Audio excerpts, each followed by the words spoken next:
तो आज आपको मैं बताऊंगी एकादशी की पूजा कैसे करते हैं, जो निर्जला एकादशी होती है। तो दोस्तों, सबसे पहले तो राधे राधे।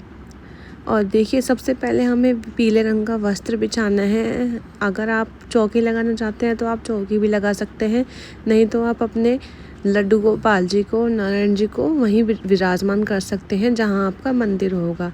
तो देखिए, मैंने सबसे पहले एक पीले रंग का कपड़ा बिछाया है, उसके बाद अपने विष्णु नारायण जी को स्थापित किया है और लड्डू गोपाल जी भी उन्हीं का स्वरूप है, तो हमें अपने लड्डू गोपाल जी को भी वहाँ पर स्थापित करना है। लड्डू गोपाल जी की भी हमें साथ ही साथ पूजा करनी है। तो यहाँ पर मैंने अपने तीनों लड्डू गोपाल जी को स्थापित कर लिया है और उसके बाद हमें अपने जो विष्णु नारायण जी की मूर्ति है उनको हमें जनेऊ अर्पित करना है। जैसे कि आप लोग जानते हैं, जनेऊ हमें उन्हें अर्पित ज़रूर करना होता है। और जो गणेश जी की मूर्ति है, हमें अपने गणेश जी को भी जनेऊ अर्पित करना है। वस्त्र, जो जनेऊ होता है वो हमें वस्त्र रूप के भाव में अपने भगवान जी को अर्पित करना होता है। तो यहाँ पर मैं लगा रही हूँ शुद्ध चंदन का टीका। हमें लड्डू गोपाल जी को, विष्णु नारायण जी को, गणेश लक्ष्मी को, हमें सबको सबसे पहले चंदन का टीका लगाना है। और यहाँ पर मैं बांसुरी रखना भूल गई थी ठाकुर जी की, तो मैं यहाँ पर दोनों ठाकुर जियों को उनकी नई वाली बांसुरी दे रही थी। जैसे कि आपको पता है, बांसुरी उनके पास मैं हमेशा रखती हूँ। तो यहाँ पर आप थोड़ा सजाने का सामान भी रख सकते हैं। जैसे कि मैंने यहाँ पर एक छोटा सा ये पौधा रख रखा है आर्टिफिशियल, और फूल वगैरह से आप अच्छे से सजाएं, क्योंकि आपको पता है एकादशी वाले दिन हमारे ठाकुर जी बहुत खुश होते हैं, विष्णु नारायण जी बहुत खुश होते हैं। तो उन्हें हमें फूलों से सजाना चाहिए अच्छी तरीके से, बिल्कुल।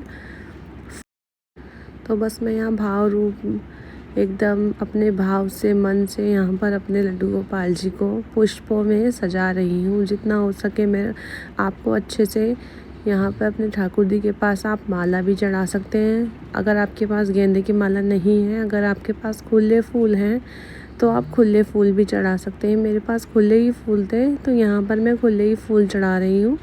माला मैं नहीं लाती हूँ ज़्यादा, क्योंकि बरसात के मौसम में हमारे यहाँ माला में कीड़े आते हैं, इसलिए हम खुले फूल ही चढ़ाते हैं। तो उसके बाद मैंने लड्डू गोपाल जी को चाय का भोग लगाया और फिर हम कर रहे हैं पूजा आप बाद में भी कर सकते हो, पर मैंने पहले पूजा करी है। और उसके बाद जो भी है दान का सामान, वो मैंने बाद में अपनी चौकी पे लगाया है। वो आपकी इच्छा अनुसार आप अपने हिसाब से कर सकते हो। तो ये हमें लेना है एक लोटा पानी का, उसके ऊपर हमें सबसे पहले चंदन का तिलक लगाना है इस तरीके से, और उसके कंठ पर हमें मौली बांधनी है। बिना मौली के हमें कोई भी पानी का पात्र अपने विष्णु नारायण जी के साथ और ठाकुर जी के पास नहीं रखना है, हमेशा मौली ही बांधनी है कंठ पे। तो इस तरीके से मैं लड्डू गोपाल जी के पास रख देती हूँ इस लोटे को, और इसमें पुष्प डाल देती हूँ थोड़े से, जिससे कि ये पानी ख़राब नहीं होगा। और हम इसमें गंगा जल भी डालेंगे। तो ये है मेरे पास तुलसी माता, तुलसी के पत्ते मैं लाई थी। जैसे कि आपको पता है, एकादशी वाले दिन तो इस्तेमाल नहीं होता, ये पहले ही हमने तोड़े थे।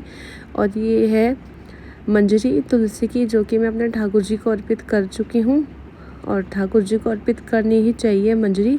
और हर चीज़ में जो भी हम अपने लड्डू गोपाल जी को खाने में, पानी पात में, हमें हमेशा ही तुलसी डालनी ही है। और ये हमने टीका घोल के रखा था तिलक लगाने के लिए, जो कि मैं अपने कलश पे लगा चुकी हूँ।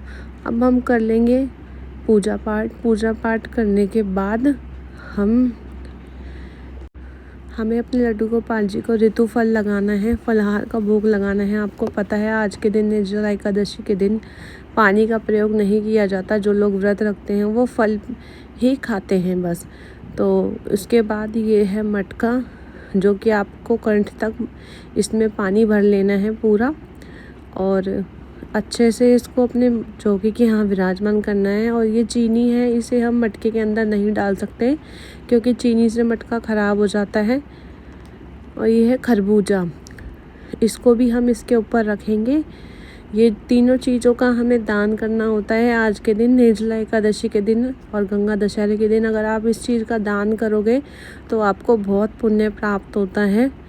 निर्जला एकादशी साल की सबसे बड़ी एकादशी होती है, जैसे कि आपको पता है। तो इस एकादशी का व्रत करने से हमें सारी ही एकादशियों का पुण्य प्राप्त होता है। तो ये, और जैसे कि गर्मियों का मौसम है तो हमें ये पंखे का भी दान करना है और इसकी भी हम पूजा कर लेंगे फूल वगैरह डाल करके, और मौली बांध लेंगे कंठ पे, तिलक लगा देंगे और अच्छे से इस पे चंदन का टीका लगाएंगे। हमें सतिया नहीं बनाना, नहीं तो लोग नहीं लेते हैं इसको। हमें छोटा सा तिलक लगाना है इस पे, क्योंकि हमें ये दान करना होता है। और ये मौली हम इस पे बांध देंगे कंठ पे, घड़े के कंठ पे हमें ये मोली बांध देनी है, ठीक इस तरीके से। और जो एकादशी है दोस्तों वो है 6 तारीख। तो एकादशी 6 तारीख को मनाई जाएगी, शुक्रवार को। तो ये साल की सबसे बड़ी एकादशी है और ये 6 जून को मनाई जाएगी। तो दोस्तों इस तरीके से आप अपनी एकादशी की पूर्ण विधि कर सकते हैं। और जिसमें अगर आपको व्रत रखना है तो आप अपने हाथों में पुष्प लेकर के कुछ भी संकल्प ले सकते हैं, तो वो आपका आवश्यक पूर्ण होगा। तो इस तरीके से निर्जला एकादशी की विधि होती है, हमें इस तरीके से पूजा पाठ करनी होती है। और जो ये हमने घड़ा और खरबूजा और ये जो मिश्री चीनी जो भी आप रखना चाहते हैं, ये आपको कहीं किसी गरीब को दान कर देंगे, नहीं तो आप मंदिर में जाके ये रख के आ सकते हैं। मंदिर में कोई भी ज़रूरतमंद आदमी अगर इसको इस्तेमाल करेगा तो वो दान में ही लगेगा हमारे। तो इस तरीके से आप निर्जला एकादशी करें, व्रत करें। और इसकी कथा भी होती है, वो भी मैं आपको अगली वीडियो में शेयर कर दूँगी, निर्जला एकादशी की कथा कैसी होती है। ठीक है दोस्तों, तो ये हमारी गाय है, तो इनको मैंने तिलक लगाना थोड़ा दिमाग से भूल गई थी तो बाद में लगाया। उसके बाद बादाम का भोग लगा रही हूँ मैं। आप किसी भी चीज़ का, मीठे का, मिश्री का, चीनी का, आप ये सब भोग लगा सकते हैं, मिठाई का, जो आपकी इच्छा हो।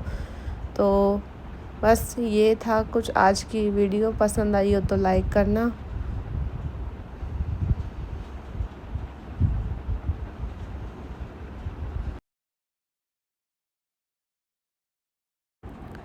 और उसके बाद हमें अपने लड्डू गोपाल जी की, विष्णु नारायण जी के पास कुछ भेंट भी रखनी है। हमें खाली चौकी नहीं रखनी, क्योंकि आपको पता है भेंटों से जो चीज़ हम भूल जाते हैं वो हमारे पाप कट जाते हैं। तो ये थी हमारी आज एक